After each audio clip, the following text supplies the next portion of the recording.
The line between horror and humor blurred when Wayne Gacy stepped into his clown costume. This statement sets the stage for the chilling tale of a man who, on the surface, appeared to be a jovial entertainer, bringing laughter and joy to children's parties as a clown named Pogo. Wayne Gacy, born into a blue-collar family in Chicago in the late 1940s, was far from the picture of evil that he would later embody. His childhood was scarred with struggles, from an abusive alcoholic father to his own battles with a congenital heart condition. Despite these hardships, Gacy was known for his resilience and his ability to conceal his pain behind a smile. As he transitioned into adulthood, Gacy showed an early inclination towards business, managing 3 Kentucky Fried Chicken outlets by his mid-20s. But it was his fascination with clowning that truly defined him. He became a popular figure in the local community, often seen in his distinctive clown costume, complete with a painted face and oversized shoes. He was Pogo the Clown, the character he created for children's parties and charitable events. His jovial demeanor and playful antics delighted children and earned him the affection of their parents. But there was something unsettling about Gacy's clown persona. His version of a clown was not the traditional happy-go-lucky figure that we often imagine. Pogo's face was painted with sharp, angular lines, and his performance had an eerie undertone that left some spectators feeling uneasy.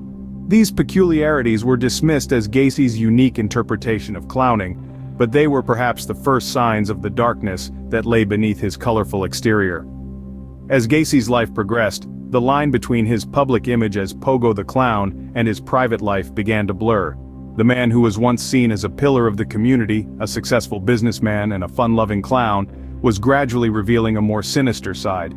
But, beneath the face paint and colorful costume, a monster was lurking. This chilling reality would only become apparent in the years to come, as the true nature of Wayne Gacy emerged from behind the mask of Pogo the Clown. Behind the jovial facade, Gacy was harboring a chilling secret. His life was a twisted tale, a dangerous dichotomy between day and night. Gacy's descent into darkness began in earnest in the late 60s. His first known crime, a sexual assault on a teenage boy, marked the dawn of a horrifying chapter.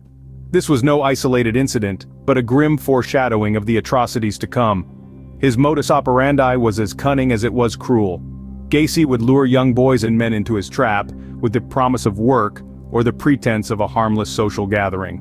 Once they were in his clutches, he would subject them to unspeakable acts of violence and degradation. But perhaps the most shocking aspect of this tale is not the horrific acts themselves, but how Gacy managed to keep it all hidden for so long. By day, he was a respected member of his community, a business owner, and even a performer at children's parties. He was known for his charitable work, his gregarious personality, his captivating charm. This was the mask he wore, the persona he presented to the world, a stark contrast to the monster that lurked beneath. His victims were often runaways or troubled youths, individuals whose disappearances might not raise immediate alarm. He was meticulous in covering his tracks, in maintaining the illusion of normalcy. It was as if he was leading a double life, one of a respected community figure, the other of a ruthless predator. The sheer audacity of Gacy's crimes, the calculated nature of his actions, and his ability to evade detection for so long is truly unsettling. It serves as a stark reminder that sometimes the most dangerous monsters are those that walk among us, hidden behind a facade of normalcy. Gacy's double life was a masterstroke of deception. His ability to maintain this facade, to keep his dark secret hidden from the world for so long, is a chilling testament to the depths of his depravity. Gacy's home, a place where laughter turned into screams. This was where the real horror began. Wayne Gacy, a man known for his jovial clown persona, harbored a terrifying secret within the walls of his suburban house. Beneath the veneer of normalcy, the house was a death trap, a grim maze where innocence met its untimely end. Gacy was a master manipulator. He lured unsuspecting young men to his house with promises of work, money, or simply a friendly chat. Once inside, they were trapped in his web of deceit, unable to escape the terrible fate that awaited them. Gacy's atrocities were unspeakable. He tortured and killed his victims, their pleas for mercy echoing unheard in the cold, indifferent rooms of his house. The victims, all young men, were subjected to unimaginable horrors, their lives snuffed out in the prime of their youth. The grim reality of Gacy's house was only revealed when the police dug beneath its surface, literally, in a shocking discovery that sent chills down the spine of even the most hardened detectives. bodies were found buried beneath Gacy's house. The house, which had previously echoed with laughter and mirth, was now a silent graveyard, a tomb for the innocent lives taken too soon. Each body unearthed was a testament to Gacy's monstrous acts. The victims, each one a son, a brother, a friend, were stripped of their identities, reduced to mere numbers in Gacy's horrifying body count. The discovery shook the nation, forcing everyone to confront the disturbing reality of the evil that lurked in their midst. The house, once a beacon of suburban tranquility, was now a chilling reminder of the darkness that can hide behind the most ordinary facades. Each brick, each room, each corner of the house bore silent witness to Gacy's heinous crimes. His house, once a symbol of joy, became a tomb for the innocent. The laughter had turned into screams, the joy into terror, and the house into a monument of horror. Gacy's House of Horrors, a grim reminder of the darkness that lurked beneath the surface of ordinary life. The monster was finally unmasked, but not before he had taken 33 lives. John Wayne Gacy, the man behind the clown makeup, had been leading a double life. But as the saying goes, the truth will out, and the truth about Gacy was far more sinister than anyone could have imagined. It all began to unravel in December 1978, with the disappearance of Robert Piest.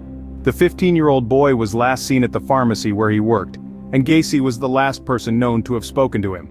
This led the police to Gacy's doorstep, and what they discovered was shocking. In the crawl space beneath his house, investigators found the remains of 29 young men and boys. The horror didn't stop there. 4 more bodies were later unearthed from nearby rivers, all linked to Gacy. The evidence was damning. Along with the bodies, the police found personal belongings of the victims, a class ring, driver's licenses, and clothing, all within Gacy's home. The trial that followed was equally chilling. As details of Gacy's gruesome crimes came to light, the nation watched in horror. Gacy's defense team attempted an insanity plea, but the jury didn't buy it. After just 2 hours of deliberation, they found Gacy guilty of all 33 murders. In March of 1980, Gacy was sentenced to death, a sentence that was carried out 14 years later in May of 1994. But the end of Gacy's life didn't mark the end of his legacy. The trial had set a precedent. It was one of the first times the FBI's criminal profiling had been used to catch a serial killer. It also led to significant changes in missing person procedures and the formation of new task forces to handle serial murder cases. Justice was served, but the scars of his actions remained. As we remember the victims of John Wayne Gacy, we're reminded of the darkness that can lurk behind even the most ordinary of faces. It's a chilling reminder that sometimes, the monsters are real. John Wayne Gacy, a name synonymous with the darkest corners of humanity. This man, who once was a charming entertainer at children's parties, a seemingly jovial figure in a clown costume, was revealed to be a nightmarish predator, a monster living amongst us. His life, a twisted tale of deception, cruelty, and inhumanity, is a chilling testament to the depths of evil a human being can descend to. Gacy's heinous crimes, committed between the years of 1972 and 1978, forever scarred the lives of his 33 young victims and their families. These weren't mere statistics, they were sons, brothers, friends. Each had dreams and hopes, each had a life that was brutally snuffed out. That's the real tragedy of Gacy's reign of terror, the extinguished potential, the lost futures, the families forever marred by grief and loss. The impact of Gacy's crimes rippled through society, shaking it to its core. His capture and subsequent trial gripped the nation, a horrific spectacle that exposed the unimaginable darkness lurking beneath the surface of suburban America. It forced us to confront the uncomfortable truth that monsters do exist, and sometimes they walk among us, hidden in plain sight. In 1994, Gacy met his end on the executioner's table. Some might say justice was served, but for the families of his victims, no punishment could ever truly compensate for their loss, and while Gacy may be gone, his legacy of fear remains. His story continues to haunt us, serving as a stark reminder of the capacity for evil that can exist within a person. It has forever changed the way we perceive our neighbors, prompting us to question what might be lurking beneath the most innocent of facades. Gacy, the clown that wasn't funny, will forever remain a chilling reminder of the darkness that can lurk beneath the most innocent of facades. The laughter has long died, but the echo of his crimes will reverberate through the annals of true crime for eternity. If you enjoyed the video, please like and subscribe. Thank you for watching.